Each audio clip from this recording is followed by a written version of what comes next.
1000 ஆண்டுகளுக்கு முன்பு இன்று நாம் பார்க்கும் தஞ்சாவூர் பெரிய கோவில் எப்படி கட்டப்பட்டது தெரியுமா? 216 அடி உயரம் கொண்ட கோபுரத்தின் உச்சியில் இருக்கும் 80 டன் எடையுள்ள அந்த பெரிய கல், அதை எப்படி மேலே எடுத்தார்கள்? இன்று அந்த ரகசியத்தை படிப்படியாக பார்க்கலாம். முதலில் பெரிய கிரானைட் கல் மலைப்பகுதியில் இருந்து வெட்டப்பட்டது. இரும்பு சுத்தி, செங்கோல் போன்ற கருவிகளால் அந்த பெரிய கல்லை மெதுவாக பிரித்தனர். ஒரு தவறும் நடந்தால் கல் உடைந்து போகும் அபாயம் இருந்தது.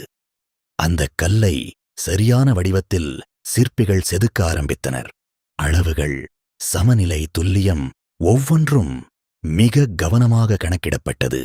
பெரிய மரச்சட்டத்தில் கல் வைக்கப்பட்டது. கயிறுகளால் கட்டி எருதுகள், மனிதர்கள் சேர்ந்து இழுத்தனர். மெதுவாக மெதுவாக அந்த பெரிய கல்கோவில் வளாகத்தை அடைந்தது.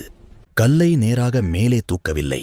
அதற்கு பதிலாக சுமார் 6 முதல் 7 கிலோமீட்டர் நீளமான மண் சரிவு பாதை அமைக்கப்பட்டது.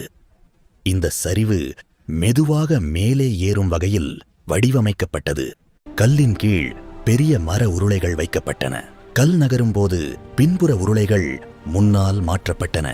இதனால் எடை குறைவாக உணரப்பட்டது. நூற்றுக்கணக்கான மனிதர்கள் பெரிய கயிறுகளை பிடித்து இழுத்தனர். யானைகள் கூட உதவி செய்தன.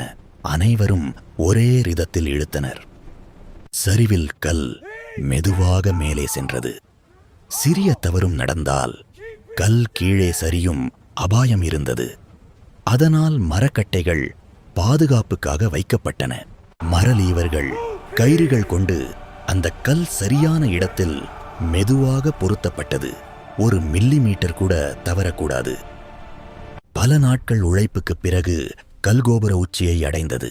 அந்த தருணம் அனைவருக்கும் பெருமை நிறைந்தது. பணி முடிந்ததும் அந்த நீண்ட மண் சரிவு பாதை அகற்றப்பட்டது. மீதமிருந்தது உலகையே ஆச்சரியப்படுத்தும் அந்த மாபெரும் கோவில். கிரேன் இல்லை, இயந்திரம் இல்லை, மாடர்ன் டெக்னாலஜி இல்லை. ஆனால் அறிவு இருந்தது, ஒற்றுமை இருந்தது, கணித அறிவும் பொறியியல் திறமையும் இருந்தது.